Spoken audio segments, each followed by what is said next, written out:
Good evening and welcome to Newsmax Prime for Thursday, December 17th. I'm J.D. Hayworth. Of prime interest tonight, from Russia with praise. At the conclusion of President Vladimir Putin's annual press conference in Moscow, the Russian leader praised Donald Trump.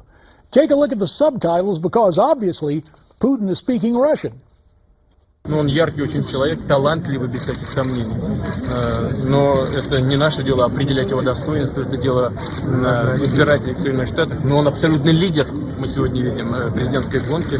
Он говорит о том, что хочет перейти к другому уровню отношений, более плотному, глубокому уровню отношений с Россией. Ну, разве мы можем это не приветствовать? Конечно, мы это приветствуем. Все, что касается внутриполитических вещей, его обороты речи, что он использует для повышения своей популярности, повторяю еще раз, это не наше дело оценивать эту его работу. Joining us now, someone who can offer his reaction in plain English, former presidential advisor and Newsmax TV political analyst Dick Morris. Dick, of course, the co-author of Power Grab, Obama's dangerous plan for a one-party nation. So, Dick, there is Vladimir Putin in Moscow saying nice things about Donald Trump. Does it help or hurt the American billionaire? I think it actually helps him. I think that Putin's image has gone through a bit of a transformation over the last few months as the memory of the atrocities he committed in Crimea and Ukraine fade, and his very helpful posture in going after ISIS in Syria increases. I also think Americans are looking at the contrast between a Russian leader who's willing to act and an American leader who dithers. So I think he's doing pretty well, and I think his praise is likely to help Trump. Back here at home, the establishment continues to borrow a phrase, remain unhinged at the prospect of a Trump presidency.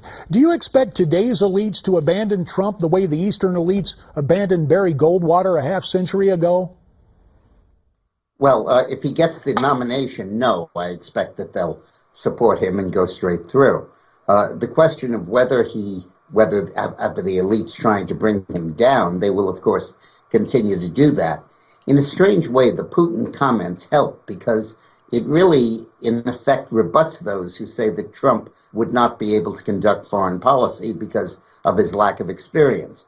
And here our chief adversary or potential ally is saying, no, I think he'd be quite a guy to deal with. I think he's got a tremendous amount of relevant experience at deal making. And I think that probably really helps Trump. So, Dick, here we are, yes, about 48 hours after the final debate of the year.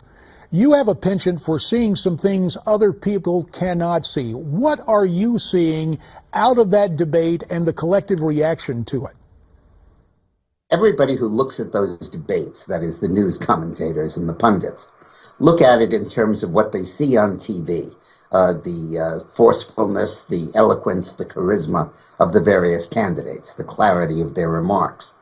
But a political consultant or a candidate or an advisor looking at that debate has in front of him the poll, and the poll tells him what people are thinking. And all he wants is clarity from his candidate and his opponent on what their positions are. And he knows what the American voters already think. So you have about 3-to-1 opposition in the Republican primary to amnesty for illegal immigrants. And you know, Rubio, you mentioned that with amnesty, and I know that Rubio and Cruz have something going on, but that phrase, with what's happening right now on Capitol Hill, is something we need to focus in on with this new spending deal. $1.1 trillion, $1.6 billion going to take care of illegals who come into the country through 2018. Here's what Jeff Sessions had to say on the Senate floor about this.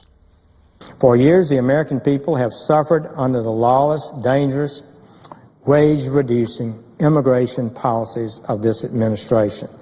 They sent us to Washington. They sent us here, the people did, to protect their interest, to protect the people's interest, to ensure the defense of their families, and to advance the common good, the public interest. They did not send us here to bow down to the president's lawless immigration policies, nor to line the pockets of special interest in big business. So will voters give Congress the business, so to speak, next November? Let's add a couple of additional voices to our discussion. Scotty Nell Hughes, the political correspondent for USA Radio Networks, Skyping in from Washington, and from Newsmax Washington, Michael Patrick Flanagan, my former colleague and classmate on Capitol Hill, now the head of Flanagan Consulting.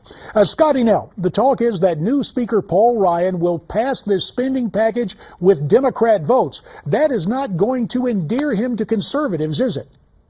It's absolutely not going to endear him to conservatives. It's absolutely atrocious. And you can wonder why the people today, as they hear about this, are angry. This is not what we elected. This just seems like Boehner's ghost that's going to continue to haunt us. Even more upsetting is that the Republicans are getting nothing that we asked for, security concerns, as well as in regards to the defunding of Planned Parenthood. We win very little within this omnibus bill. The omnibus is ominous. That's the old joke on the Hill, Michael Patrick Flanagan. Curiously enough, the House Freedom Caucus has refrained from public criticism of the new speaker. Why are they giving him a pass right now? I think Dana Rohrabacher said it best this morning or yesterday when he said the new speaker gets one pass and he's just used it. I think what they're going to do in the new year is insist upon 11 separate appropriations, 11 separate votes, and 11 separate passages, so you don't wind up with an omnibus at the end of the year that turns into a must-pass bill to keep the government funded. If they do that, we'll have much better luck and much better success in doing what we need to do.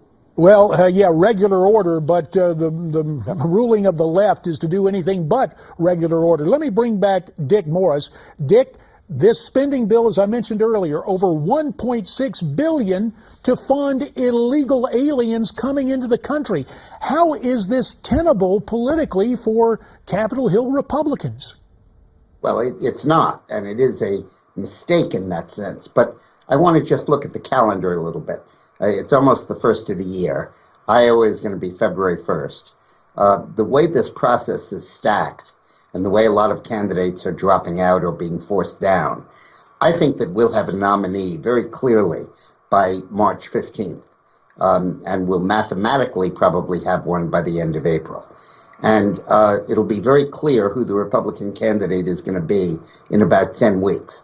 And I think the Republicans were wise to postpone the possibility of a shutdown or a drama or one of those things until they have a candidate.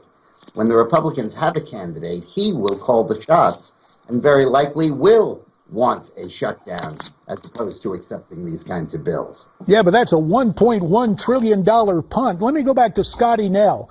We know that Marco Rubio was part of the Gang of Eight pushing amnesty. Dick says we're going to have a nominee on the Republican side in just a matter of weeks. Will, curiously enough, this vote to stay in business, no matter how he might criticize it, spell doom for Rubio? I think this does spell doom for Rubio. You know, you sit there, people are very upset over this. They wanted to see that our borders were going to be secure. And with this omnibus bill, you're going to see that now we're going to be inviting even more illegals into our country and funding them with taxpayer dollars. So I think this, if anything, the lemonade out of the lemon of this omnibus bill is people are going to continue to favor the outsiders, which obviously is not Senator Rubio. Well, let me turn to Michael Patrick Flanagan. Look, now Dick told us it was probably wise to move ahead until there's a nominee. But I got to tell you, public opinion has turned against President Obama. There are real security concerns after San Bernardino. Shouldn't Republicans on the Hill be saying no to Obama and hanging tough right now? It would be gratifying and it would be helpful, but I don't think anyone wants to bet their political career on it now when the safe bet is to wait for a nominee and do it. I think Dick has a good point there, is that if we get a nominee, we'll have a standard bearer to cuddle behind, someone to move it forward. And I'll tell you, I was in Illinois this last weekend overseeing some petition circulation. Not circulating myself, I don't live there, but helping some people circulate. And I'll tell you, the party in Illinois is all Rubio. Anyone else circulating is circulating around the party's efforts. Wow. The elites, the party class is really trying to lock it down for a second vote.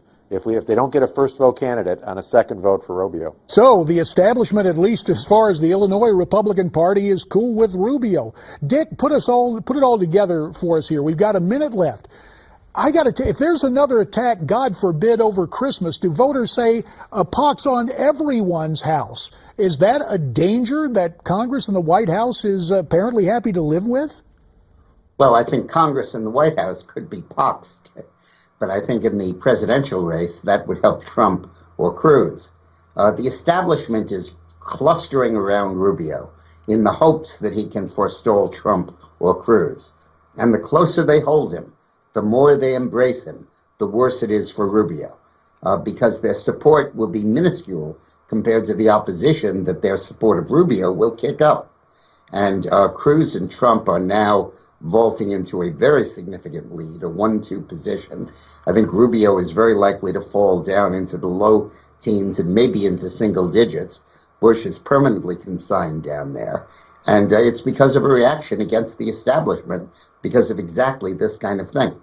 Just think about that, the irony of anti-establishment conservatives. Dick Morris, Scotty Nell Hughes, and Michael Patrick Flanagan, we thank you all for your perspective. Now, you heard their comments. Agree or disagree? We would like to hear from you, and the best way to get your comments to me is go to newsmaxtv.com/comments. Also, a chance for you to weigh in on the last Republican debate of the year. Send us who you think won the debate at newsmaxpolls.com.